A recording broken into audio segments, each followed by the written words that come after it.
참 예수님, 저는 대상관계 심리상담사 한혜숙 에밀리아나라고 합니다. 오늘 소통으로 가꾸는 부부의 사랑이라는 주제를 가지고 여러분들과 함께 생각해보는 시간을 가져볼까 합니다. 여러분 어떠세요? 소통이라는 단어도 있고 부부의 사랑이라는 단어도 있고 가꾼다는 단어도 있어요. 어떤 분은 이미 잘하고 있다 이렇게 생각하실 수도 있고, 어떤 분은 듣기만 해도 힘들어 하시는 분들도 있겠지만, 저 역시 상담사로서 많은 부부들을 만나고, 그리고 그분들과 함께 소통에 대해서 함께 고민했던 경험도 많고, 올해로서 저도 결혼 생활 30년이 됐거든요. 그러다 보니까 이 30년 동안 수많은 소통해야 될 문제거리들이 꽤 많았고, 그 다음에 상대인 남편의 어떤 상태에 따라 또는 저의 상태에 따라 소통은 만만치 않은 화제거리인 것 같아요. 그래서 오늘 여러분들에게 함께 공감하고 함께 생각할 수 있는 힌트들이 돼서 여러분들에게 조금이나마 도움이 될 수 있으면 좋겠다라는 생각으로 한번 시작해 볼까 해요. 그래서 저는 부부의 어떤 소통에서 제일 어려운 점이 부부이기 때문에 어려운 거예요. 그래서 제가 힘들 때마다 저를 좀 지지해주고 격려해주는 좋은 말이 있어서, 사랑에 대한 말이 있어서 함께 공유하면서 시작해 보겠습니다. 인간은 사랑 없이 살 수 없다. 인간에게 사랑이 계시되지 않을 때, 인간이 사랑을 만나지 못할 때, 사랑을 체험하고 자기 것으로 삼지 못할 때, 사랑에 깊이 참여하지 못할 때, 인간은 자기에게도 이해할 수 없는 존재로 남게 돼서 그의 생은 무의미하다, 이런 말씀이에요. 나는 내 생을 의미 있게 살기 위해서 내 남편을 열심히 사랑하고 있구나 라고 생각하면 나를 위해서 내가 열심히 살고 있기 때문에 다소 힘이 되는 것 같아요. 이렇게 많은 사람들이 가장 가까운 내 남편을 사랑하고 가족을 사랑하고 할 때 힘이 드는 이유는 좋아하는 그런 연애 감정만으로는 되지 않는 어떤 더 넓고 깊은 뜻이 있는 것 같아요. 그래서 에리 프롬이라는 정신분석학자, 심리학자도 사랑을 할 때에는 이 네 가지가 필요하지 않을까라는 말씀을 하셨어요. 그런데 되게 공감이 돼요. 상대에게, 내가 사랑하는 사람들에게 깊은 관심을 갖고 그 사람이 정서적으로 물리적으로 뭔가 필요하지 않을까라는 어떤 돌봄의 케어의 의미, 이런 것들이 좀 필요하고, 그렇게 그 사람에 대해서 관심을 가지고 있을 때에 그 사람이 뭘 원하는지, 그 사람의 현재의 감정은 무엇인지, 이런 것들을 내가 점차 알게 되죠.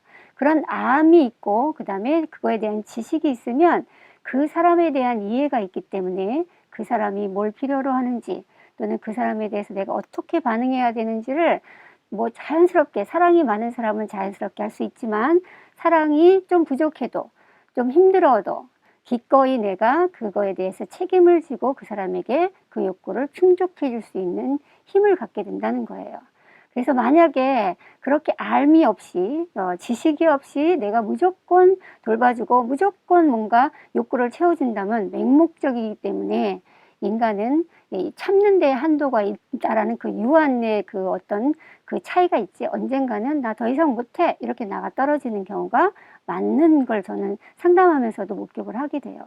그래서 내가 기꺼이 한다, 내가 한다라는 개념의 어떤 책임을 느끼면서 그 사람 그대로, 그 사람의 인격 그대로, 성격 그대로의 모습을 내가 수용할 수 있는 그런 생각을 할 수 있다면, 다시 말해서 그 사람을 인간 그대로 존중할 수 있다면, 그런 과정을 내가 잘 겪어낼 수 있다면 내가 그 사람을 잘 이해하고 그 사람을 사랑하는 길로 가지 않는가라고 에리 프롬은 말했어요. 그런데 우리 말로는 사랑의 기술이라고 번역을 했지만 실제 이 책은 The Art of Love예요. 그래서 아트이기 때문에 내 안에 있는 것도 사랑으로 표현되지만 사실 내가 갖고 있지 않아도 그 사람을 사랑하기 때문에 더 잘 새로운 것들을 만들어내야 하는 그런 창조적인 작업일 수도 있겠다라는 생각을 저는 합니다. 그런 과정들이 다 녹아내리는 일면이 바로 부부의 소통이라지 않을까라는 생각이 들어요. 그래서 부부가 이런 지식을 가지고 책임감을 가지고 그 사람을 있는 그대로 수용하는 그런 방법의 과정으로 소통을 한다면 이 사람은 정말 내 편이야. 그 다음에 내가 어떤 일이 있어도 이 사람은 나를 보호해 줄 거야 라는 친밀감을 느끼게 되고, 그러다 보면 그런 친밀감이 높아지면서 아, 나 이 사람하고 결혼 잘했어. 혼자 사는 것보다 훨씬 나아. 이 결혼 만족도도 높아져요. 이거는 제 말씀이 아니라 부부 상담학자들이 수천 쌍의 부부를 놓고 그들의 소통 과정을 관찰 연구한 결과에서도 이렇게 부부의 의사소통이 잘 이루어졌을 때에 친밀도도 상승하고 결혼 만족도도 높아진다는 그런 논문 연구 결과는 아주 무수히 많습니다. 이렇게 아, 사랑을 잘하는, 소통을 잘하는 나는 참 행복해. 우리 부부는 참 행복해. 이런 행복감이 온 가정에 있다면 그 부분에서 우리 가족원들은 그것을 같이 느끼고 아, 이런 소통의 방법은 나도 한번 해봐야지 하면서 그 소통의 방법을 자연적으로 무의식적으로 습득할 수 있다. 그래서 부부의 소통은 큰 영향을 끼친다라는 부분에 있어서 우리는 좀 인식을 하고 가야 되는데, 부부의 소통은 우리가 수많은 소통 중에서도 조금 더 다른 점이 있다라는 점을 인식을 하면 노력하는 데 조금 도움이 될 것 같아서 제가 많지만 몇 가지로 정리를 해봤어요. 그래서 부부의 의사소통은 되게 굉장히 쌍방적인 특성이 있어요. 제가 상담실에 있으면 많은 사람들이 와서 얘기합니다. 여러 가지 사례를 들면서 우리 남편 이상하지 않아요? 우리 아내 이거 아내 맞아요? 우리 나를 사랑하는 거 맞아요? 제가 맞죠? 저 사람이 틀렸죠? 이런 식으로 저에게 누구의 편이 되려고 누가 틀렸고 맞았는지를 확인하려는 의도를 많이 갖고 와서 호소를 하는 경향이 있어요. 그런데 우리 가만히 생각해 봐요. 저도 마찬가지지만 결혼 생활이라는 걸 하다 보면 나도 모르게 나의 전반적인 것들이 다 드러나요. 전 인격체가 다 드러난다는 얘기죠. 내 안에 있는 어떤 심리적인 구조나 내가 갖고 있는 어떤 미세한 성격이나 기질이나 이런 것들이 다 드러나고, 그 다음에 내가 예측하지 못한 어떤 상황들이 돌발적으로 났을 때 되게 감정적으로 응대하는 부분이 되게 많아요. 그래서 결론적으로 네 탓이 더 많을 수도 있고 내 탓이 더 많을 수도 있지만, 가만히 들여다보면 쌍방적으로 어떤 한 면에보다는 서로 간에 관계적인 의미에서 문제가 발생하는 경우가 많다라는 것이 다른 의사소통에 비해서 조금 더 영향력이 크다라는 거죠. 그래서 너의 인격의 탓이야, 너의 성격의 탓이야 라고 말하기에는 조금 더 깊은 다른 이유가 있다, 이렇게 생각이 듭니다. 그러다 보니까 특히나 부부관계는 이렇게 쌍방적이고 전인격적이기 때문에 되게 감정적인 관계로 치닫기가 쉬워요. 감정 싸움이 되기가 쉽다라는 거죠. 어느덧 내가 무엇으로 싸우는지는 모르고 기분이 나쁘게 또는 내지는 모멸감을 느껴서 너랑 더 이상 말하고 싶지 않아, 이렇게 파탄의 관계로 치닫는 경우가 많아요. 그 이유는 바로 이렇게 심리적인 것들이 많이 작용하기 때문에 그래요. 저 같은 경우에도 남편한테 이런 걸 말하고 싶은데 내가 만약에 말하면 우리 신랑이 나를 너무 애취급할까봐, 유치하게 생각할까봐, 내지는 싫다고 말하면 어떡하지? 이런 어떤 거절에 대한, 또는 나를 비웃을 것 같은, 또는 나를 뭔가 소외시킬 것 같은 그런 감정에 대해서 나타나는 두려움이나 불안에 의해서 내가 더 참고 말을 돌려서 말하고 이러면서 뭔가 문제가 소통이 잘 안 되는 경우가 있어요. 그래서 어떤 사람은 이 사람을 강제적으로 제압하는 방법, 무조건 상대방 말에 따르는 방법, 이렇게 그 사람이 어떤 식의 소통을 하느냐에 따라 두 사람의 관계가 어떤 관계로 나타나고 있구나를 알 수 있습니다. 아까도 말씀드렸지만 이런 것들은 이 부부의 소통은 가족의 소통의 근간이 될 수 있고, 그렇기 때문에 의사소통을 많이 하는 것도 중요하지만 의사소통에 있어서 긍정적인 거 부정적인 거를 잘 골라내서 어떤 것을 더 많이 할 것인가를 선택하고 우리가 결정하는 것도 되게 중요하다고 생각이 들어요. 그래서 우리가 부부간에 이렇게 소통을 하는 방법에 있어서 가장 큰 어려움이 있는 것은 살면서 갈등 요소들이 꽤 많이 발생하잖아요. 그때에 어떤 문제에 닥쳤을 때에 그 갈등의 요소나 그 위기의 문제를 잘 해결했느냐, 이것이 중요한 게 아니라 그 문제를 어떻게 다루어 갈 때 상대에게 어떤 상처를 주고받았나, 아니면 어떤 지지와 격려를 했는가, 어떻게 마음이 받아지고 그 다음에 어떻게 마음이 거부되어 있는가, 이런 과정이 되게 중요하다는 것이죠. 그래서 이런 과정에서 이제 쉽지 않은 이유는 단 한 가지가 아닐 수 있지만 가장 중요하게 영향을 미치는 것이 바로 내 기준의 상대를 맞추려고 하는 거예요. 이게 부부 관계에서 가장 큰 단점인 것 같아요. 왜냐하면 내가 사랑하는 사람이고 내 부부이기 때문에, 내 배우자이기 때문에 왠지 나랑 일심동체해야 될 것 같아요. 그냥 말하지 않아도 알아줘야 될 것 같고, 생각도 나랑 당연히 같을 것 같다는 생각이 들어요. 결혼 생활을 시작함과 동시에. 그러나 우리는 그럴 수 없죠. 너와 나는 다른 개체이기 때문에. 그래서 우리가 상대를 내 기준에서 일반적인 좋은 기준으로 이 사람을 바꾸겠다, 내지는 가르치겠다, 설득하겠다. 이거는 타인과 인류의 관계나 어떤 토론의 과정에서는 가능하지만 부부의 관계에서는 내용에 초점이 아니라 관계에 초점을 맞춰야 되기 때문에 절대로 하면 안 되는 요소일 수 있어요. 다시 말해서 개별성을 존중해 줘야 된다. 다행인 것은 우리는 내가 지금 갖고 있는 소통의 방식이 마음에 들든 안 들든 간에 이것은 내가 학습되어진 거기 때문에 우리가 새로운 학습을 한다면 다시 연습을 해서 우리가 소통을 잘 할 수 있다는 희망적인 이야기죠. 그래서 오늘이 그것이 계기가 될 수 있도록 우리가 이 시간을 꾸며보기로 하겠습니다. 이런 소통은 조금 전에 말씀드렸듯이 수많은 결혼과 시작함과 동시에 수많은 어떤 갈등의 어떤 문제를 해결한다. 그 다음 원인을 소거한다, 없애버린다. 이런 것도 되게 중요하지만 중요한 것은 여러분들이 반드시 기억해야 될 게 그것을 해나가는 과정, 문제가 해결되지 않아도 돼요. 문제는 해결됐으나 관계가 깨졌다. 이거는 부부관계에 있어서 큰 오류죠. 그래서 우리는 문제 해결과 갈등 요인을 없애는 것이 목표이긴 하지만 중요한 것은 그 과정을 우리가 어떻게 관리를 할 것인가, 이런 것들에 초점이 되고 그때 가장 중요한 것은 대화하는 방법이다 라는 것들을 우리가 한번 기억해야 될 것 같아요. 그래서 아까도 말씀드렸지만 대화하는 방법에 있어서 가장 걸림돌은 내 마음처럼 움직여주지 않고 내 기분처럼 받아주지 않고 내 생각과 같지 않아서 힘들잖아요. 그래서 저기 문화심리학자가 연구한 자료를 한번 보면 저 위에 타원형 같은 메뉴에 있는 그 물체를 그냥 덱스라고 이름을 지었대요. 그래서 여러분들은 덱스를 A라고 말할까요? B가 덱스일까로 질문을 하면 어떤 거로 대답을 해도 상관없는데 저의 경우에는 B가 덱스인 것 같아요. 뭔가 색깔이 같고 저 조각을 맞추면 덱스가 될 것 같지만 또 어떤 사람들은 아니야, A가 덱스야, 이렇게 말하는 사람도 있어요. 중요한 것은 답은 없습니다. 내가 그냥 그렇게 인식한다는 뜻이에요. 그런데 신기한 거는 A라고 말한 사람들은 많은 사람들이 동양 사람들이 대답을 그렇게 하고 B라고 얘기하는 사람들은 서양 사람들이 주로 말을 많이 한대요. 다음 그림도 보면 자세 그림이 있잖아요. 여러분들이 비슷하다고 느끼는 걸 한번 묶어보세요. 이렇게 얘기하면 왠지 원숭이 하면 바나나랑 연결될 것 같잖아요. 저도 그래요. 그런데 이렇게 얘기하면 서양 사람들이 깜짝 놀라요. 어떻게 동물하고 식물인 바나나하고 연결할 수가 있어? 동물은 동물인 팬다하고 원숭이하고 연결해야지, 이렇게 말해요.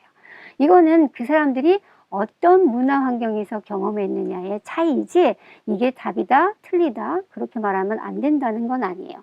다시 말해서 너는 그렇게 이해했구나, 너는 그런 식으로 바라보는구나. 그래서 서로 다른 관점의 차이를 우리는 수용해야 된다. 이렇게 문화적인 차이가 있듯이 내 남편의 개인적인 역사가 20, 30년 있을 거고 저도 결혼하기 전에 역사가 20, 30년 있겠죠. 그러면 그 사람이 겪은 역사 속에서 관계한 경험들, 그 경험들이 긍정적일 수도 있고 부정적일 수도 있어요. 그것과 그 사람이 갖고 있는 기질적인 면하고 잘 버무려져서 그 사람이 잘 살고자 하는 방법을 선택한 성격이 있을 거고 그 다음에 태도가 있을 거고 습관이 있을 거예요. 근데 그 습관이 내가 보기엔 불편해도 그 사람은 그 습관 속에서 잘 살아왔다는 이야기죠. 이 개인의 역사, 개별성에 대해서 우리가 그래서 존중해야 된다는 뜻이에요. 그래서 이런 부분에 있어서 내가 인정하려고 의식적인 노력을 하고 연습의 과정이 필요할 때 그런 것을 할 때 일치적인 소통으로 우리가 갈 수 있다. 여기서 일치적인 소통이라는 것은 논문에서 나온 용어인데 원어로는 레벨링 그래요. 레벨을 맞춘다. 다시 말해서 네 말로 간다, 내 말로 간다가 아니라, 네 의견으로 간다가 아니라, 우리가 서로 내가 생각한 생각과 내가 느끼는 감정을 자유롭게 이야기하면서 편안하게 상대를 수용하고 내가 수용받고, 요 과정을 통해서 너와 내가 맞춰갈 수 있고, 그 다음에 네 말이 옳아서 네 거를 선택할 수 있는 그런 과정의 결과를 일치적인 소통이라고 얘기해요. 네 말이 맞으니까 네 거로 해. 내 말이 맞으니까 내 거로 해. 이런 개념은 아니에요. 그래서 일치라는 것은 똑같다의 개념이 아니라 균형을 맞춘다. 너와 내가 같이 존재한다라는 의미입니다. 그래서 예를 들면 어느 정신과 의사가 이 개별성이 안 돼서 아내하고 속상했던 일을 한번 얘기하는 걸 방송에서 들었어요. 뭐냐면 얘기도 될지 모르겠지만 그분은 아내가 맞벌이 부부인데 아내가 되게 아팠대요, 어느 날. 그래서 걱정이 돼서 아내가 아프니까 아무것도 못 먹고 있을 텐데 어떡하지? 그러다가 설렁탕 맛집이 생각이 난 거예요. 그래서 그 맛집에 들러서 설렁탕을 한 그릇 샀대요. 그래가지고 그걸 사가지고 집에 가서 거기 냄비에다가 다시 바글바글 끓여서 예쁜 그릇에 담아서 김치를 꺼내서 쟁반에 들고 룸 서비스를 했죠. 한 숟갈 떠봐 했는데 아내가 냄새 난다고 짜증을 확 내는 거예요. 그러면서 치우라고 화를 버럭 내더래요. 너무 속상하고 내 성의를 무시했기 때문에 나를 무시하는 것 같고 막 이런 생각이 들었다는 거죠. 뭐가 잘못됐을까요? 예, 이 남편은 이 아내를 사랑했고 걱정이 돼서 뭔가 먹여주고 싶어서 한 행동인데 무엇이 잘못됐을까요? 라고 이 의사는 얘기하면서 이렇게 말합니다. 내 마음 같을 줄 알았어요. 그 다음에 내가 생각하는 그 맛있는 설렁탕이 먹으면 뜨끈뜨끈한 걸 먹으면 다 나을 줄 알았죠. 나처럼. 그런데 아내는 그렇지 않았죠. 그러면 만약에 일치적 소통을 한다면 어떤 과정을 겪어야 될까요? 걱정이 되는 그 순간 떠올려야 됩니다. 아내는 잘 있을까? 전화를 걸 수도 있고 문자를 할 수도 있겠죠. 뭐 먹었어? 괜찮아? 먹을 수 있겠어? 내지는 먹을 수 없다면 모르겠지만 먹을 수 있다고 얘기하면 어떤 거면 더 맛있게 먹을 수 있겠어? 그래서 그 사람에게 그런 어떤 소통의 과정, 그 사람의 개별성을 존중해서 의사를 확인하고 상황을 확인하는 걸 통해서 그 사람에게 맞춰가는 과정. 이게 바로 일치적 소통의 과정이라는 거죠. 그랬을 때 내 마음이 더 확실하게 전달된다는 이야기입니다. 그래서 개별성 수용은 너무 어려워요. 저도 지금 잘 안 돼요. 왜 저 때 저런 말을 할까? 예. 나라면 저렇게 말 안 할 텐데.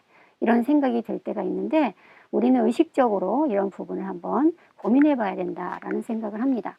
그렇게 잘 일치적인 의사소통을 하려면 말을 잘 해야 되겠죠. 그래서 제가 제목을 효율적인 의사소통이라고 불렀는데 첫 번째 단계는 아이 컨택이에요. 그 사람의 지금 여러분과 아이 컨택이 잘 안 돼서 제가 좀 불편하긴 한데 아이 컨택을 잘해야 돼요. 아이 컨택을 하면 우리 강의를 듣는 분들이 잘 듣고 있나? 지루해하나? 졸려하나? 이런 걸 알 수 있는데 지금 피드백이 하나도 안 와요. 마찬가지로 다 남편과 자녀와 누구하고 대화할 때 일단 아이 컨택을 하고 아이 컨택이 부끄러우면 그 사람의 얼굴이라도 봐야 돼요. 그랬을 때 그 사람의 눈빛, 표정, 인상 이런 것들과 그 다음에 태도 그 다음에 어떤 행동들의 눈으로 다음 단계는 잘 듣기가 돼요. 잘 들으면 풀 어텐션은 눈과 귀가 동시에 작동을 하거든요. 그랬을 때 그 사람의 태도나 그 사람의 말 속에서 이 사람은 지금 어떤 기분이구나. 지루해하고 있구나. 재밌어하고 있구나. 예. 내지는 뭘 요구하는지 그 사람의 필요한 것들을 알 수 있어요. 에리 프롬이 뭐라고 얘기했다고 그랬죠? 그 사람의 욕구를 알아가는 과정이 필요하다. 이렇게 말했듯이 그런 걸 하려면 풀 어텐션, 잘 듣기를 해야 돼요. 눈과 귀와 온 마음을 통해서. 이때에 주의할 것은 내 기준은 사라지는 거죠.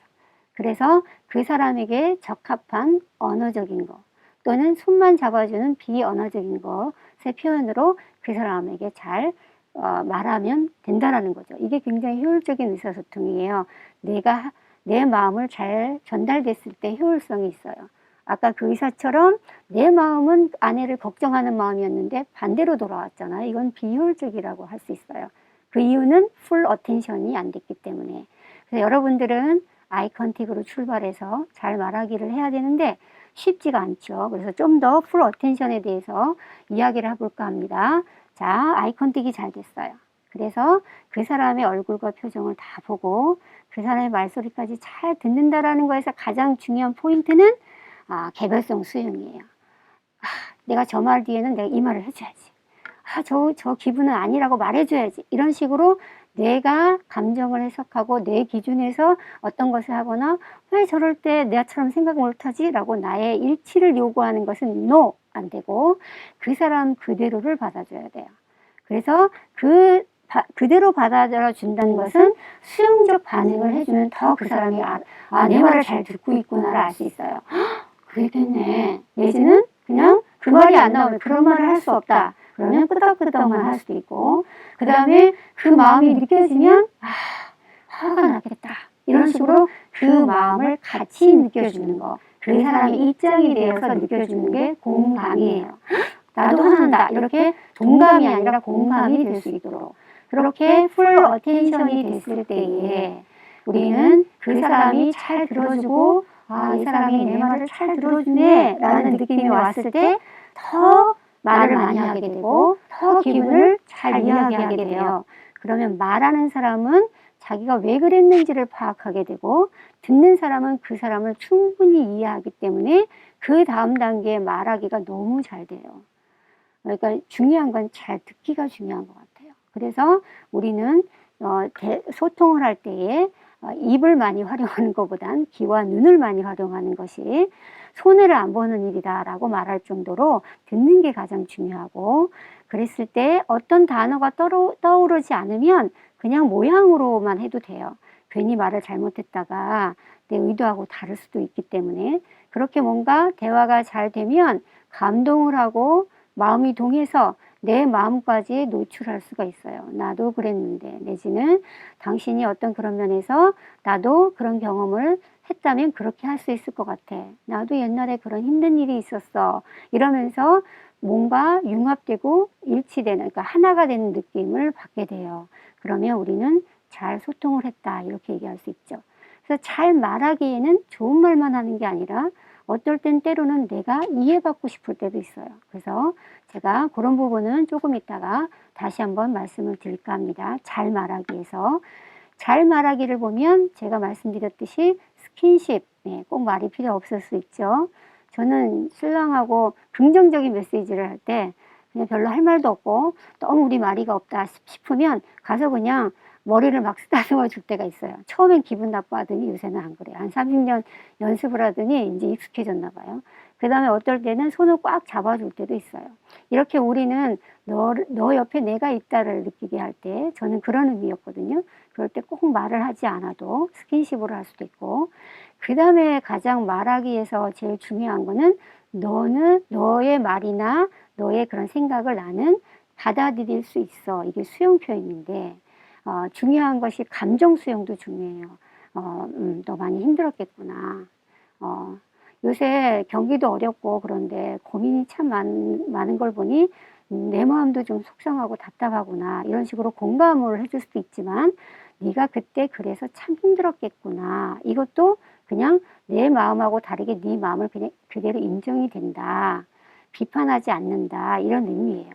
그래서 그 사람의 감정을 수용하는 평가가 아닌 수용을 하는 그런 것들이 되게 중요하고 그 다음에 당신은 가장으로서 그런 생각도 할 수 있겠구나 라고 그 입장에선 그 입장에서 그럴 수 있겠다라는 입장 수용도 때로는 필요합니다. 그래서 그것이 잘 됐을 때 그 마음에 다가가니까 공감 표현도 되고 그 다음에 우리가 잘하는 긍정적인 표현은 수시로 할 수 있죠. 인정하는 말, 지지하는 말, 격려하는 말. 인정하는 말 되게 사람들이 받고 싶어 해요. 특히 남자들 인정하는 말 되게 중요하죠. 인정하는 말이 여자랑 남자랑 좀 다른 뉘앙스로 느낄 수 있는데 여자들은 사랑한다. 굉장히 오늘 되게 더 이쁘다. 이런 말을 되게 좋아하고 남자들은 너 정말 중요한 사람이야. 우리 집에서 너 없으면 큰일 나. 당신 없이는 못 살아. 내지는 이런 식으로 뭔가 그 사람이 나에게 중요한 기능을 하는 사람이라는 어떤 없어서는 안 될 존재로서의 칭찬을 해줘야 되고 그 다음에 우리가 가장 칭찬할 때 주의해야 될 것은 뭐냐면 참 당신 잘했어. 아이들한테도 마찬가지예요. 잘했다. 어째 이렇게 잘했어? 이렇게 하는 것은 플러스 마이너스 제로예요. 잘한 걸 잘했다고 얘기하기 때문에 칭찬 효과가 좀 덜하대요. 그래서 여러분들이 그럴 때는 와 짱이야, 되게 좋겠다, 내가 이렇게 신나는데 자기는 얼마나 좋을까, 이런 식으로 그 공로를 당신의 어떤 공로로 돌리는 것, 이런 것이 바로 인정하고 칭찬의 개념이라고 합니다. 그래서 여기서 보면 이렇게 지지나 격려의 말을 한번 활용해 볼 수 있어요. 당신은 어떻게 하고 싶은데, 일단 의견을 물어보는 거죠. 존중하는 의미에서. 그러면 당신은 보다도 더 효율적인 건, 그럼 우리가 이럴 땐 어떻게 하면 좋아? 어떻게 하면 좋을까? 이것도 존중의 표현이에요. 당신보다는 우리가 더, 사람들이 더 기분을 더 좋아한다고 얘기하더라고요. 그 다음에 이제 이거죠. 와, 정말 좋은 생각이야. 어떤 아이디어를 남편이 냈어요. 정말 좋은 생각이야. 어떻게 그런 생각을 했어? 감탄. 예. 그런데 그 상대방이 내놓은 그 방법이 마음에 안 들어요. 그럴 때는 그런 방법도 있구나. 나는 그런 방법을 생각 못 했는데. 그런데 혹시 다른 방법은 또 없을까? 이렇게 해서 지지와 협조를 통해서 내가 더 원하는 어떤 방법을 찾아낼 수 있도록, 그럴 때도 일단 지지해주고 새로운 것들을 요구할 수 있는 그런 것들이 같이 겸해졌을 때 이게 바로 긍정적인 표현 안에 들어간다는 얘기죠. 우리가 이렇게 늘 긍정적인 말만 할 수는 없잖아요. 혹시 내가 기분이 안 좋고 속상할 때 그 부정적인 감정도 표현할 수 있어야 돼요. 용기 있게. 그런 걸 할 때는 우리가 특별히 다음 페이지에서 보면 마음의 대화라고 얘기하는데, 내가 갖고 있는 내 마음, 감정을 잘 알아서, 일단 이게 제일 중요해요. 내가 어떤 감정인지를 빨리 알아야 돼요. 내 감정이 일어나는 것은 틀렸다, 맞았다, 부끄럽다가 아니에요. 그것을 잘 알아낸 다음에 그 다음에 표현을 하는데 방법이 있어요. 주제어가 나야 돼요. 주어가 나. 그런 상황에서 그런 소리를 들으니, 또는 그럴 때에 나는 이런 기분이 들었어. 왜냐하면 그래서 이렇게 힘들겠지만 이렇게 해줬으면 좋겠어 라고 요청까지 붙으면 더 좋아요. 우리나라 사람들은 누구에게 배려받거나 요청하는 게 잘 안 돼요. 이 습관이 안 돼가지고. 이래서 의식적으로 노력을 해야 돼요. 그래서 한번 예를 들어 볼게요. 요즘 코로나 시대에 이런 일은 잘 없지만, 문 여는 데가 잘 없어서 이런 상황은 잘 없는데 한번 상상해 볼게요. 남편이 계속 늦게 들어오는 상황이에요. 그럼 제가 표시내기 위해서 방패를 했는데, 당신 요즘 왜 이렇게 늦어? 다른 남편들은 일찍 와갖고 애들하고 놀아주고 그러는데 당신이라는 사람은 뭐야? 이렇게 화살을 콱 쏴요. 이 비난이죠, 비난. 질책하고, 너는 왜 이래? 이거 당신, 이렇게 나오죠. 너 메시지예요. 그러면 화살을 탁 맞고 즐거워할 사람이 세상에 어디 있어요? 탁 방패로 막아야 되겠죠? 야, 집에만 있는 사람이 뭘 알아? 내가 밖에서 얼마나 힘든지 너는 알아? 이런 식으로 상대방을 또 비아냥거리면서 약간 무시하고 격려라는 말투로 딱 받아버려요. 이게 왔다 갔다 하면 서로 이제 더 이상 하고 싶지 않아서 포기를 하게 되죠. 그런데 가장 바람직한, 조금 전에 남편이 너무 계속 늦게 들어오니까 마음이 속상하잖아요. 그럴 때 말하는 방법은 일단 상황을 말하라고 했죠. 요즘 당신이 늦게 와서, 이게 상황이에요. 그래서 내 마음이 어때요? 너무 많이 걱정이 돼. 내지는 속상해. 좀 화가 나. 전화도 없이 늦게 들어올 때는 정말 더 섭섭해. 나를 무시하는 것 같아서. 그래서 힘들겠지만, 바빠서 어렵겠지만, 회식 중에 남들 눈치도 보이겠지만 그래도 문자라도 하나 넣어주면 정말 고마울 것 같아. 이렇게 요청할 수 있죠. 그런데 요청이 한 번 돼갖고 잘 안 하던 사람이 습관이 들어올까요? 잘 안 되죠. 그러더라도 인내심을 갖고 한 번, 두 번 반복적으로 하고, 단 한 가지, 만약에 문자가 왔다, 전화가 왔다, 늦는다는, 그러면 그때 반드시 격렬한 반응을 해줘야 돼요. 당신이 그렇게 해주니까 내가 너무 안심이 되고 저녁 시간이 너무 행복했고 자유로웠다라는 것들을 자기 나름대로의 언어로 반응을 해줘야 돼요.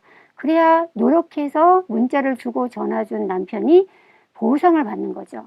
뭔가 열심히 했을 때, 억지로 했을 때 보상이 주어져야 그것이 강화가 되고 다음에 또 할 수 있는 용기가 나는데, 그렇지 않으면 해도 안 알아주니까 내 습관대로 다시 원위치, 원위치 될 확률이 높죠. 그래서 조금 유념을 신경을 써야 된다는 거예요.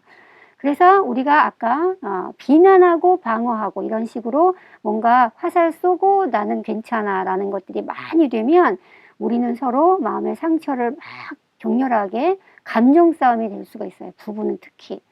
우리 친구 간에는 감정 싸움이 되면 안 보면 되지만 부부는 그게 안 되잖아요. 그래서 그럴 때에 2명 중에 1명이라도 이건 너무 심해지고 있는 건 아닌가? 라는 순간이 들면 상대한테 사인을 스탑을 해줘야 돼요. 우리 잠깐 이런 식으로 우리 너무 심해지고 있는 것 같다 라는 사인을 주시고 그 다음에는 내가 격렬해진 내 감정의 어떤 바람을 빼야 돼요. 이 감정의 타이어에 감정의 바퀴에 뭐 감정을 뺀다 이런 거는 사막에서 이 차가 달리다가 모래에 빠졌대요. 그래서 그거에서 빠져나올 수 있는 방법은 타이어에 구멍을 내서 타이어 바람을 샥 빼면 이 모래하고 타이어하고 이렇게 균형이 맞아서 밀면 그 상황을 넘어갈 수 있다라는 데서 유래됐는데 우리의 감정도 마찬가지예요. 너무 빵빵하면 폭발해요.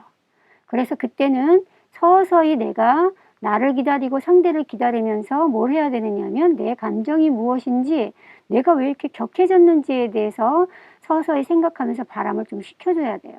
심호흡을 하든지 아니면 다른 곳으로 이동하든지 아니면 다른 방에 가서 한번 생각을 해봐야 되는데 다른 방으로 가거나 아니면 문 밖으로 나가는 방법도 있긴 해요. 너무 심할 때는. 그럴 땐 반드시 내가 내 감정을 정리하려서 잠깐 나갔다 올게 라는 사인을 문자를 꼭 주시고 말을 해줘야 돼요. 안 그러면 나 보기 싫어서 나갔다고 오해할 수 있죠. 그렇게 뭔가 식혀지고 내 마음의 감정을 알게 되면 조금 전에 얘기한 아이메시지가 가능할 수 있어요. 그런 상황에서 내가 그런 기분이 들었구나. 너 때문이 아니라. 그래서 만약 그것을 표현할 수 있다면 반드시 규칙은 그랬구나 라고 감정을 수용하고 수용받아야 돼요. 그럴 수도 있고 안 그럴 수도 있어요. 상대에 따라. 이런 식의 절차로 우리는 대화로 다가가야 되는데 왜 우리는 이렇게 멈춤할 때까지 비난을 계속하고 그거에서 방어를 하고 그게 자꾸 반복이 되면 너는 애같이 왜 이러느냐 내지는 너는 거의 그렇게밖에 못하냐 이런 식으로 격려를 할까요? 왜 그럴까요? 부부 사이에는 그 사람과 진짜 멀어지기 위해서 그럴까요? 아니죠. 행동은 그렇게 하는데 저 밑에는 네가 나를 좀 받아줘 내지는 내가 왜 그러는지 좀 네가 좀 알아줬으면 좋겠어 이런 뭔가 내용은 담고 있는데 그릇은 멀어지는 폭발적인 부정적인 단어를 막 써요. 자, 비난을 왜 할까 생각해 볼게요. 자, 보세요. 당신 뭐 그렇지 뭐. 당신은 어떻게 된 사람이 그래. 예, 저는 신혼 때 가장 많이 받았던 우리 신랑으로부터의 비난은 너는 왜 맨날 화장실에 불을 켜놓고 나오니? 이렇게 얘기해요. 나 맨날 아닌데? 어쩌다는데? 이렇게 얘기를 하죠. 그런데 우리 신랑은 맨날이라는 말을 붙여요. 그러면 되게 나도 모르게 내가 언제? 너는 안 그랬어? 이렇게 방어하게 돼 있어요. 난 맨날 안 그랬으니까. 옳고 그름으로 우리가 지금 감정 싸움을 하고 있죠. 그러다 보면 어느 날은 너무 우리 신랑이 나를 약간 약점을 갖고 놀리듯이 말할 때가 있어요. 그러면 저도 질세라 너는 안 그러느냐? 그러면서 잘 살펴보고 있다가 증거 장면을 사진을 탁 찍어요. 그래갖고 어느 날 들이밀 때도 한 번 있었어요. 신할 때. 이렇게 상대를 잘 알지 못할 때는 내가 그렇게 옳고 그름으로 나를 세우고 싶고 이럴 때가 있죠. 그래서 비난을 하면 반드시 뭐가 오느냐면 방어를 해요. 나를 살려야 되기 때문에. 내가 아프지 말아야 되기 때문에. 세 가지예요. 그럴 수도 있지. 배짜라는 식도 있고. 이게 뭐 어때서, 너는 안 그래? 여러분, 상대방한테 돌리는 경우도 있고. 이런 식으로 뭔가 방어를 하는 경향이 아주 공식입니다. 비난하면 방어예요. 아주 인격이 높고 자존감이 높은 사람은 비난에 대해서도 수용할 수도 있습니다만은 보통의 경우는 비난하면 방어하고 왔다 갔다 하다가 이제 그 사람의 약점이나 그 사람을 어린아이 취급을 하는 경멸의 단어를 쓰기 시작하고 이것이 너무 심해지면 너무나 괴로워서 우리는 그 사람과 담을 쌓는 거죠. 너는 말해라. 나는 상관없다. 이런 식으로 이게 멀어지는 대화예요. 아주 멀어지면 담 쌓기가 길어지면 이제 더 이상은 회복되지가 않죠. 그래서 비난 방어 할 수도 있어요. 그렇지만 아내가 이 사람을 지금 비난하고 있구나. 이런 걸 느껴야 되고, 그래서 비난하는 대화가 멀어지는 비난 방어, 경멸 담쌓기의 단어를 내가 인식한다면, 그러면 우리가 다가가는 단어를 할 수 있는 거를 용기를 내야 돼요. 그래서 비난하는 이유는 내 안에 뭔가가 욕구가 있어요. 당신이 매일 불을 잘 꺼졌으면 좋겠어. 반드시 꺼졌으면 좋겠다라는 나에게 요청을 하면 되는데, 우리 신랑은 자꾸 비난을 해요. 그래서 비난하는 데에는 자기 안에 뭔가 원하는 것이 있는데, 그 원하는 것을 말할 수 없을 때 반대로 얘기하는 경우가 많아요. 그래서 이렇게 부부는 되게 자기가 갖고 있는 심리 구조 상태가 많이 작동을 해요. 다른 소통에서보다도 더 많이. 그렇기 때문에 감정 싸움으로 갈 수 있다. 그래서 우리가 상처를 주고받는데 더 큰 데미지를 얻는다. 이렇게 얘기하는 거죠. 그래서 만약에 내가 생각했을 때, 내가 이런 걸 원하는 거를 알면 비난을 하지 않고 요청을 할 수 있어요. 비난 대신에 요청할 수 있는데, 그게 잘 안 되는 경우에는 비난을 하겠죠. 그러면 조금 더 자존감이 높은 사람이 이제 비난을 하잖아. 너는 왜 당신은 맨날 이렇게 불을 안 끄고 나와? 이렇게 말하면 자존감 높은 저는, 그랬어? 난 열심히 끄느냐고 그랬는데 오늘 또 깜빡했네? 미안해. 인정해야 돼요. 내가 그랬어? 미안해. 이렇게 인정해야 돼요. 그러면서 난 노력하는데 잘 안 되네. 조금만 더 기다려줘. 내지는 한 번만 봐줘. 이런 식으로 뭔가 진정성 있는 요청을 한다면 상대방도 뭐 어쩌겠어요. 노력한다는데. 예. 그래서 이렇게 비난하지 않고 요청하면 참 좋은데, 혹시라도 누가 나한테 비난을 한다. 그럼 일단 인정해 주는 거예요. 그 사람의 관점에선 그게 불편하다는 뜻이기 때문에, 그러면 인정을 해주고, 그 다음에 내가 어떻게 하겠다는, 내가 노력한 부분을 다시 얘기해 주는 것들이 필요하다는 거죠. 그러면 방어까지 하지 않아도 돼요. 그래서 그러면 비난 대신에 요청을 하고, 누군가가 비난을 하면 그것을 다시 맞받아치는 게 아니라 그대로 인정하고, 그 다음에 그 사람에 대해서 긍정적인 면을 감사하고, 그 다음에 진정성 있게 대화를 한다면 그 사람에게 다가가는 대화가 될 수 있다는 거죠. 제가 상담에서 한번 경험한 거 한번 얘기해 볼게요. 어떤 남편이 아내하고 대화를 잘 안 해요. 그래서 아내가 그게 불만이에요. 그랬더니 남편이 하는 말이, 우리 와이프는 정말 목소리가 너무 커요. 이렇게 얘기해요. 그러니까 아내가 내 목소리가 어때서? 예. 당신은 안 커. 막 이렇게 얘기하면서 또 저를 가운데도 두고 두 분이 싸우시더라고요. 그러면 이때, 이런 상황일 때, 목소리가 남편이 크다 그러면 큰 거죠. 예. 나는 작겠지만 그 사람이 크게 듣기 때문에, 내 목소리가 컸어. 예.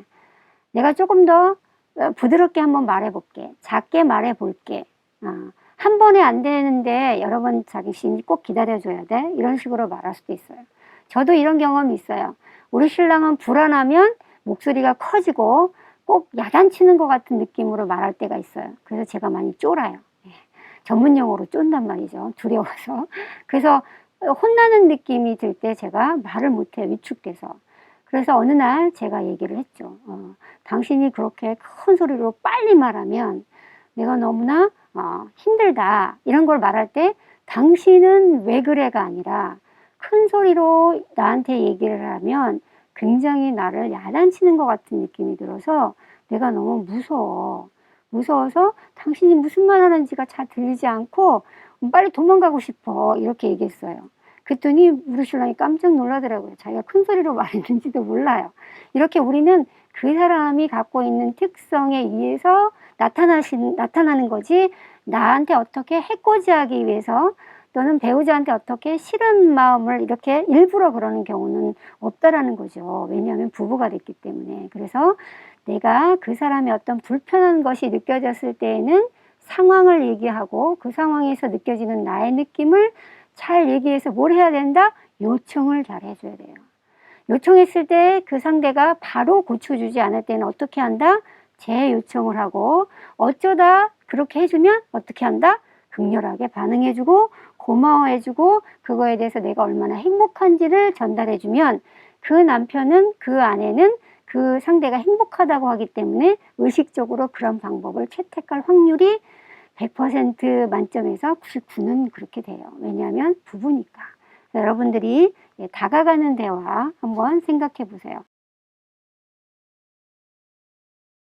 그 다음에 제가 중요하게 생각하는 것은 대화라는 것이 갈등이 있을 때 또는 뭔가 소통을 할 때 잘 들어야 된다. 풀 어텐션 해야 된다. 그리고 풀 어텐션이 안 돼가지고 뭔가 오해가 사서 감정 싸움으로 치달았다. 그랬을 때는 멈춤을 통하고 감정 빼기의 과정을 통해서 우여곡절 끝에 어떻게 마음의 대화와 다가가는 대화로 가야 된다. 처음부터 잘 될 수는 없습니다. 그런데 중요한 거는 중간에 내가 어떻게 하고 있는지를 인식하는 건 참 중요해요. 그래서 지금까지 얘기한 거는 어떤 문제가 발생해서 갈등이 일어났을 때에는 싸움을 하되 내가 어떤 식으로 싸움하고 있는 건지를 알아야 되고 그 아는 순간에 회복하려고 방향 전환을 하는 거. 이게 굉장히 중요하다.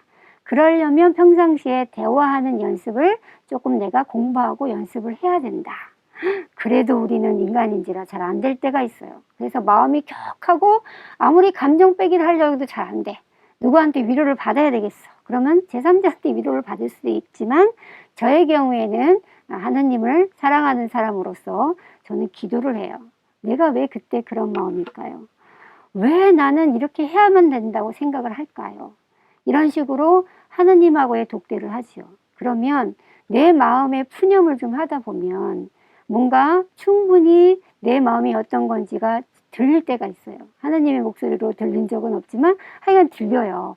그러면 내가 이렇게 이런 이유로 격해졌구나.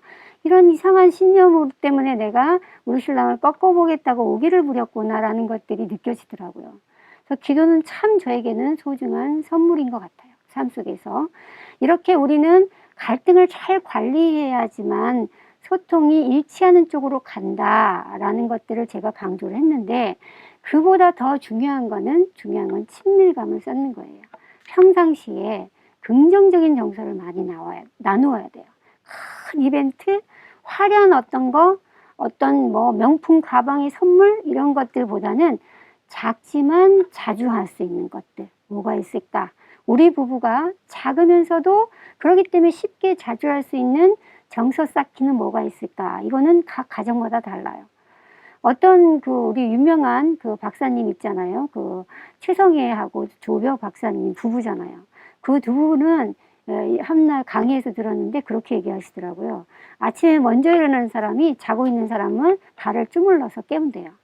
그리고 나면 헤어질 때는 꼭 포옹으로 해서 잘 갔다 와라 이렇게 얘기하고 그 다음에 귀가에서도 마찬가지로 포옹으로 인사하고 그 다음에 잠자리 들 때는 반드시 먼저 일어나서 주물렀던 사람을 거꾸로 하는 거죠. 늦게 일어난 사람이 어깨를 주물르면서 오늘 즐거웠던 이야기를 서로 나눈대요. 5분 이상씩. 이렇게 자기네 부부는 그렇게 한다 이렇게 이야기하더라고요. 저희 부부는 아까도 얘기했지만 너무 대화가 없을 때는 제가 가서 손도 잡아주고 머리도 쓰다듬어주고 이유 없이 우리 신랑이 저를 부를 때도 있어요. 이런 식으로 뭔가 서로 연결되어 있다. 너한테 관심이 있다. 이렇게 호감 표시도 해주고 사소한 거에 우와 진짜 반찬 맛있네. 내지는 정말 오늘은 더 이뻐 보인다라고 조금 오버되는 감탄사도 중요하고 평상시에 감사하다는 말도 하면 좋아요. 우리 신랑이 뜬금없이 며칠 전에 이렇게 얘기하더라고요. 오해하지 마세요. 늘 그러는 건 아니니까. 우리 와이프는 천사 같대요. 그래갖고 너무 어이가 없어가지고 천사가 다 없어지면 내가 천사가 될까? 이랬더니 아니다. 이렇게 얘기하면서 자기에게는 그런 느낌으로 전해진대요. 그래서 우리 두 딸이 되게 말을 내가 이상하게 말해도 잘 이렇게 포용적으로 받아준다. 이렇게 얘기하더라고요. 이렇게 감사하는 마음도 표현할 수 있어야 된다는 거죠. 그런데 이거는 사소한 것들을 자주 할 수 있어야 된다 이런 얘기죠. 그래서 그 사람에게 긍정적으로 다가갈 수 있는 통로들을 많이 만들어 놓는 게 중요해요. 그 다음에 중요한 것이 사랑은 받는 사람 마음이에요. 내가 줬는데 네가 언제 나를 사랑했어? 이렇게 말하는 사람들이 굉장히 많아요. 상담실에 그런 사람들이 주로 와요. 아이든 부부든 간에. 그래서 이 사랑은 도달주의라는 것은 자기가 받았다라고 해 내가 준 게 돼버리거든요. 그래서 줄 때 잘 줘야 돼요. 소통도 효율적으로 해야 되지만 사랑도 효율적으로 해야 돼요. 어떻게 하느냐 하면은 상대방이 좋아하는 걸 줘야 돼요. 그래서 사랑의 언어 5가지가 있잖아요. 사랑의 언어 5가지 중에 제가 좋아하는 거 스킨십. 막 누군가가 나를 안아주고 쓰다듬어주고 두들겨주고 이러면 너무 좋아해요. 스킨십 좋아합니다. 우리 신랑은 함께하는 시간을 좋아해요. 여하튼 같이 있어주면 자기는 뭔가 사랑을 받는다고 느껴요. 그래서 함께하는 시간을 제가 많이 하죠. 그 다음에 또 사람들이 좋아하는 게 뭐가 있느냐면 인정하는 말. 아까도 얘기했지만 칭찬하고 이렇게 해주는 인정하는 말. 참 우리 신랑은 참 중요해. 내지는 자기는 참 센스가 있어. 예. 어떻게 그런 생각을 할 수 있어? 이렇게 뭔가 감탄사가 섞인 인정하는 거, 칭찬해 주는 거, 이걸 좋아하는 사람이 있고, 어떤 사람은 내가 꼭 필요한 걸 선물을 받는 걸 좋아하는 사람이 있고, 어떤 사람은 내가 원하는 것을 바로바로 해주는 봉사를 좋아하는 사람이 있어요. 제가 최근에 우리 친정 부모님이 너무 많이 아프시고 하셔가지고 친정 부모님 바로 아래층으로 이사 갔거든요. 예. 우리 신랑이 그러자고 해서 갔는데 우여곡절이 많습니다. 예측하지 못한 많은 일들이 생겨서. 그런데 우리 엄마 우리 아버지 이렇게 쳐다보면 친정 부모님들 보면은 와 정말 사랑의 언어를 서로 안 줘요. 우리 아버지는 봉사를 좋아합니다. 그냥 물 내지는 뭐 이렇게 해서 바로바로 오면 막 사랑받는 것 같고 행복하다면 느껴요. 그런데 우리 엄마는 인정하는 말을 원해요. 그런데 우리 아버지 절대로 인정하는 말을 안 해요. 농담 삼아 한두 번 하지 잘 안 하시더라고요. 이러다 보니까 가끔 투닥투닥 하시더라고요. 그래서 그 사람이 원하는 사랑이라고 느껴지는 게 뭘까? 그걸 한번 잘 살펴보시고 그것을 주면 그 사람이 내가 사랑하는 거를 잘 또박또박 받아먹고 사랑으로 빵빵해집니다. 그러면 내가 미울 때 그 사람이 갖고 있는 사랑의 에너지로 저를 사랑할 수 없음에도 불구하고 저를 배려할 때가 생기는 거죠. 그렇게 사랑은 상대방이 원하는 것을 원할 때 그 사람이 원하는 방식으로 편안하게 따뜻하게 쿨하게 줘야 돼요. 줄 때 쿨하게 줘야 돼요. 있다 이러면 이 사람이 받아도 받은 느낌이 안 들어요. 그래서 예전에 제가 요즘 카톡으로 상담하고 있는 아이가 있는데 대학생이에요. 26살인데 남자인데 제가 이렇게 막 힘든 이야기를 하면 지지하는 말, 격려하는 말을 이렇게 하잖아요. 그러면 그 친구가 저한테 이렇게 얘기했어요. 나는 이렇게 누군가가 지지하는, 격려하는 말 하면 되게 역겨워요. 이렇게 얘기하더라고요. 저 깜짝 놀랐어요. 그런 반응을 보내는 거는. 그 얘기는 뭐냐면 진정성 있는 지지와 격려를 받아본 경험이 없다는 거죠. 그러면 그것이 되게 가식적으로 느껴지고 그것이 반복되는 느낌이 들면 역겨울 수가 있거든요. 그래서 우리는 상대방이 받아보지 못한 것은 내가 받아보지 못한 것은 줄 수가 없어요. 내 안에 없는 건 나오지 않기 때문에 그렇기 때문에 의식적으로 노력해야 된다라는 걸 말씀드리고 싶고 그리고 잘 모르겠으면 내 짐작대로 하지 않고 상대방에 물어봐야 된다는 것이죠. 그 다음에 중요한 거는 뜻하지 않게 내 남편이 내가 상상도 못하는 어떤 언어를 쓴다거나 감정 표현을 할 때 당황스러울 때가 있어요. 그 사람이 인격이 모자라서가 아니라 나를 안 사랑해서가 아니라 그럴 만한 그 사람의 이야기가 있고 스토리가 있다는 것을 아셔야 돼요. 그럴 때는 그걸 물어봐야 돼요. 제 이야기를 하면 많이 저의 강의를 들은 사람은 들어본 경험도 있겠지만 친혼처에 우리 신랑이 제가 아프면 막 화를 내는 거예요. 그래갖고 너무나 두려웠어요. 나는 큰 병에 걸리면 혼자 죽겠구나 이런 생각이 들 정도로 그랬는데 어느 날 너무 참다가 제가 그 상황을 얘기하고 iMessage로 전달했어요. 이렇게 막 큰 소리로 화를 내고 막 이렇게 하면 내가 너무 무섭고 두려워서 아픈 것보다 더 힘들어 이렇게 얘기하니까 왜 이렇게 나한테 화를 내는지 한번 이야기해줘 그랬더니 본인이 화를 내고 있는 줄 모르더라고요. 근데 왜 그런지 본인이 이야기를 하더라고요. 나는 네가 아프면 어렸을 때 우리 엄마 아파갖고 내일 죽는다 모레 죽는다 이런 소리가 들린대요. 자동적으로 귀에서 들린대요. 그러면서 내가 내 아내가 죽을 것 같은 두려움이 휩싸여요. 현실은 그렇지 않은데 본인의 트라우마 속에서 그것이 겹쳐서 작동을 하는 거죠. 이게 심리적인 작용이에요. 그래서 이제 이해가 되는 거죠. 그 사람의 그렇게 유독하게 특별한 행동과 감정 표현을 하는 데에는 그럴 만한 이유가 있구나, 히스토리가 있구나라는 걸 알아야 되기 때문에 그 사람의 기억도 같이 나누는 것도 그 사람을 알아가는 과정 속에서 중요한 방법이기도 해요. 그러면 그 사람이 측은해요. 그러다 보면 제가 이럴 땐 이렇게 해줘야 돼 라고 기꺼이 제가 당황하지 않고 기꺼이 사랑으로 그것을 응대할 수 있는 그런 힘이 생기더라고요. 아니까. 측은하고. 그래서 그런 것들이 또한 친밀감 쌓기에도 좋고, 그 다음에 좋은 기억은 좋은 기억대로 강화되기 때문에 또 친밀감 쌓기에 좋습니다. 그 다음에 중요한 것은 그렇게 친밀감을 쌓고 갈등 관리가 잘 되면서 우리는 서로에 대한 꿈과 그 다음에 서로에 대한 기대와 앞으로 우리가 어떻게 하고 싶은 거에 대한 대화도 같이 나눠줘야 돼요. 당신은 꿈이 뭐야? 은퇴는 언제쯤 할 거야? 내가 은퇴하면 뭘 하고 싶어? 과거에는 뭘 하고 싶었어? 이런 식으로 뭔가 인간 대 인간의 대화를 충분히 하다 보면 너와 나의 어떤 가치, 그 다음에 꿈, 그 다음에 놀이 이런 것들이 하나의 공유되는 어떤 영역이 생겨요. 그러면 너와 내가 함께하는 뭔가 공유의 문화, 그 다음에 퍼스널리티, 성격이 생겨요.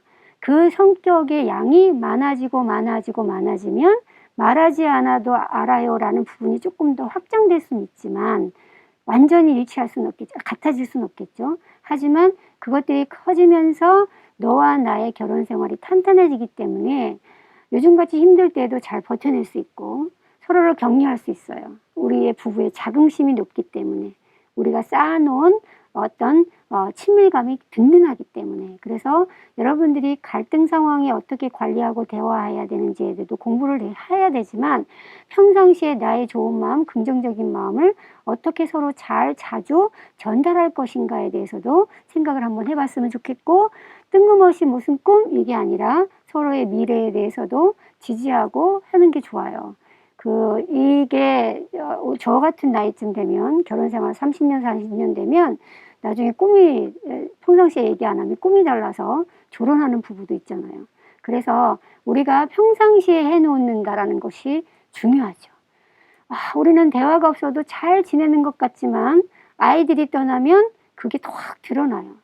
같이 놀 수 있는 것도 없고 같이 대화할 화제거리도 없고 그 다음에 무엇을 얘기해야 될지도 모르겠고 그래서 나는 친구랑 노는 게 더 쉬워서 각자 노는 거 이런 것들이 바로 평상시에 친밀감과 공유하는 것들이 없어서 그러지 않을까. 그래서 여러분들은 남편과 아내와 뭐를 형성해야 된다? 퍼스널리티, 문화를 만들어내야 된다는 거죠. 이렇게 친밀감이 높으면 아까 얘기했던 수많은 이기치 않은 갈등, 제가 갑자기 아이들도 다 떠나서 자유로운데 부모님과 함께 있으면서 또 부모님과 관련된 화제거리로 우리 신랑하고 토닥토닥 하거든요. 그렇지만 그런 부분을 뭐로 친밀감이 탄탄하면 그것들은 그냥 그렇게 지나가고 일치하는 소통으로 잘 해결되는 것이 있고 좀 섭섭하더라도 그것이 친밀감이 이미 많이 있기 때문에 빵빵하기 때문에 그런 것들이 조금 묻혀지고 잊혀지는 경향성이 있더라. 그래서 친밀감은 굉장히 결혼 만족대에 있어 가장 큰 핵심이 될 수 있다는 것들을 한번 생각하셔서 우리는 갈등이 없으니까 괜찮아가 아니라 친밀감을 어떻게 더 쌓을까 이런 것들을 한번 생각해주면 남편이 너무나 꼴보기 싫을 때 정말 밥도 주기 싫고 또는 아내가 너무 미워서 번 돈 갖다 주고 싶지 않을 때 내지는 이렇게 서로 미울 때가 있어요. 이유 없이 내 사랑이 고갈되면 상대가 미워요. 같은 남편이고 같은 아내라도 그렇더라도 그럴 때 그 사람에게 최소한의 것들을 해주는 거 이런 걸 하려면 뭐가 중요하다? 친밀감이 중요하다. 그 다음에 우리가 그것도 안 되면 뭘 한다? 기도를 한다. 이렇게 생각하시면 좋을 것 같아요. 그래서 우리 가정보고마국에서 기도서를 만들었거든요. 기도서에 보면 부부 생활을 잘 할 수 있게 하는 기도의 문구가 있습니다. 그래서 결혼 생활의 어려움에 드리는 기도라는 것이 있어요. 그래서 그걸 한번 읽어보면 좋을 것 같아요. 그걸 읽어보면서 강의를 마칠까 합니다. 결혼 생활의 어려움에 드리는 기도. 저희 하느님이시며 아버지이신 주님, 어려움 없이 오랜 세월을 함께 살아가는 것은 어렵습니다. 제가 받은 상처를 잊어버리고 서로의 잘못을 이해할 수 있도록 용서할 수 있는 큰 마음을 허락해 주소서. 제가 저의 배우자를 첫째로 사랑할 수 있게 하시고 화해의 희망을 잃지 않고 제가 사랑받지 못할 때라도 계속해서 저의 배우자를 사랑할 수 있도록 당신 사랑의 힘으로 저를 북돋아 주소서. 아멘. 오늘 여러분들이 결혼 생활의 어려움에 드리는 기도로 마무리를 했는데요. 결혼 생활은 쉽지 않죠. 그래서 어려울 때마다 우리가 잘 버틸 수 있는 것은, 견뎌낼 수 있는 것은, 그 다음에 극복할 수 있는 것은 든든한 내 배우자가 있기 때문이다. 이렇게 생각하시려면 오늘 이야기한 것 중에 평상시에 친밀감도 톡톡히 할 수 있는 시간들을 많이 가지시고, 그 다음에 어쩔 수 없는 갈등 상황에서도 잘 해결해 나가는 것이 아니라 해결하는 과정에서 서로의 마음과 생각을 수용해 줄 수 있는, 그래서 상처를 덜 줄 수 있는 방법으로 가고, 그 다음에 만약에 상처를 줬다면 그것에 대해서 화해를 할 수 있는 그런 시간들 속에서 너와 나는 미래가 같이 있다는 것들을 확인해 가면서 여러분들의 결혼 생활이 계속 성장해 나가시고 여러분들도 성장하는 그런 시간들 되시기를 바랍니다. 고맙습니다. 저의 부족한 강의 들어주셔서 다시 한번 감사드립니다. 수고하셨습니다.